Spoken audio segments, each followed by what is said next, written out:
Welcome back, Fantasy Moto fans, to another episode of RotoX Fantasy. My name is Donnie, and this week I have another 5 riders for you to keep your eye on this weekend for PulpMX Fantasy, who's in and who's out, as well as your fantasy timeline for Hotlanta. But before we get into this weekend's picks, let's recap the Triple Crown round in Arlington last weekend in a segment I like to call Fantasy Feedback.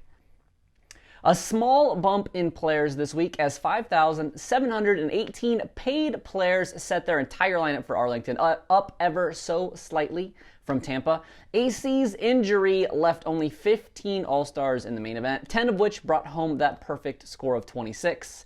Speaking of 26, that's exactly how many riders scored double points, and since you knew every single person that was going to be in the night show before it even began, there's a pretty good chance you nailed double points on all 6 of your non-All-Stars.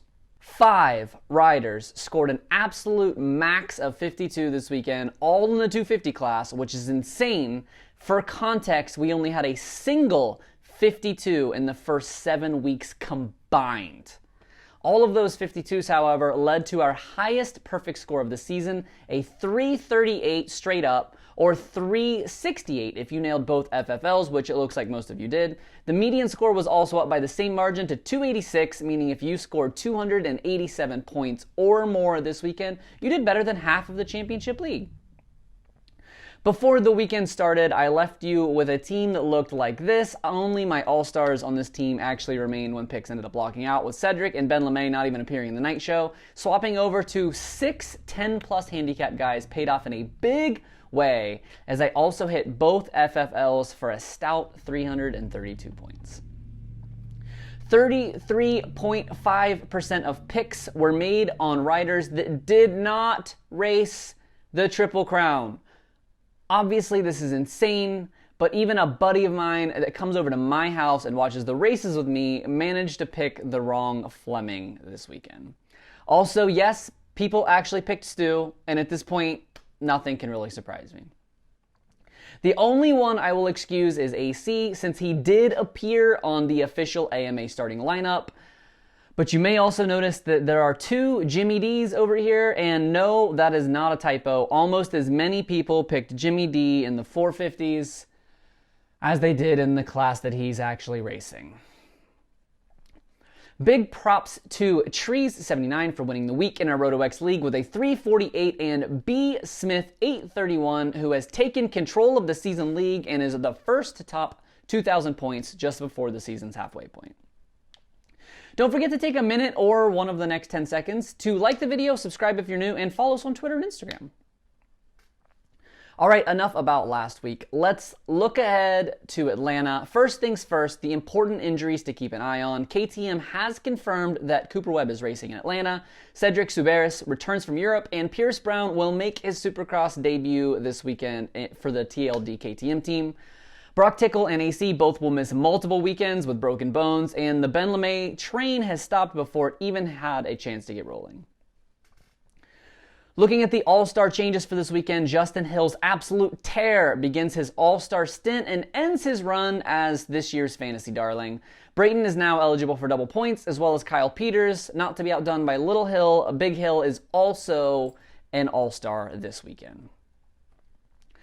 All right, the meat and potatoes, and likely what you've been waiting for, my top 5 riders for you to keep in mind this weekend. The first, your 250 All-Star, Chase Sexton. Although this could easily have been Shane McElrath, the 2 of them, both a 1 handicap, have finished in the top 2 in 9 of 10 gate drops this year, including all 3 Triple Crown motos and the heat races from Tampa. Also on a 250, Nick Gaines has a ton of value at that 7 handicap. Unfortunately, the 3D racing rider missed the Triple Crown after being 11th fastest in the first session, but he crashed hard on the first lap of the second session, and his bike was too beat up to get a fast time.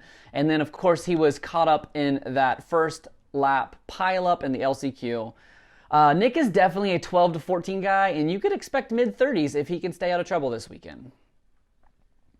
Moving on to the 450s, I've been waiting for the other shoe to drop this entire season, but somehow Justin Barcia is still running up front week in and week out. An average finish of 4.5 and 4 top 5s in his past 5 events means that Barcia is finally that consistent power everyone thought he would be when he moved up to the big bikes in 2013. And on to another perennial underperformer. Dean Wilson is a tiny bit risky at just a 1 this weekend, but Dean has 3 top 10s in his last 4 races. And get this, he has been top 10 every single time he's raced Atlanta in both the 450s and 250 class. With AC out and Webb a bit banged up, this could finally be the week that Dino puts together another top 5. Our 5th and final rider I want you to look at this weekend, our high handicap hero for Atlanta is none other than CR22. Chad Reed has a 9 handicap, and damn if that's not tempting after his 14, 12, 16 weekend in Arlington. Chad will obviously make the main as long as he stays out of trouble, and you only need him to just barely break the top 20 for those double points, but another 14th would put him in the mid-30s for a very solid pick. I am personally back on the no FFL train after the Triple Crown round, but if you feel so inclined to pick one or simply need to make up that ground, the obvious choices here are Shane McElrath on the 250 and Ken Roxon on the 450. Shane has 2 of the 4 FFLs this season, with Ken taking 5 of 12. Thursday morning, my team looks something like this. The 250 class has a lot of huge value, so I'm taking guys in that 5, 6, 7 handicap range with Lopes, Gaines, and Subras in there right now. The 450s are a bit tighter, and right now I have Dean, Marty, and Ryan Brees to go along with Justin Barsh as my all-star.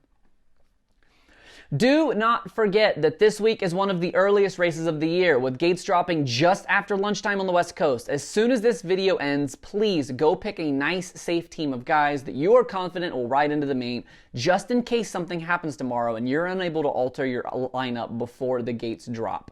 Race day live is at 11 a.m. Eastern. Our fantasy qualifying cheat sheet will go live at 3 p.m. Eastern, or noon for you West Coast friends. And picks lock when gates drop, 5 Eastern, 2 Pacific. Let me know in the comments who is the rider that you keep picking even though they've repeatedly given you third-degree burns. For me, for some reason, I just can't stop picking Zach Osborne. Something is wrong with me. As always, make sure to follow us on Twitter and Instagram to get up-to-the-minute content and news about qualifying, injuries, and track conditions. Please like the video after watching. Subscribe if you haven't. As always, my name's Donnie. Thank you for watching. May your chiz, and your Martys not always Marty this week. 8 in the main, first to the turn. Godspeed, and good luck.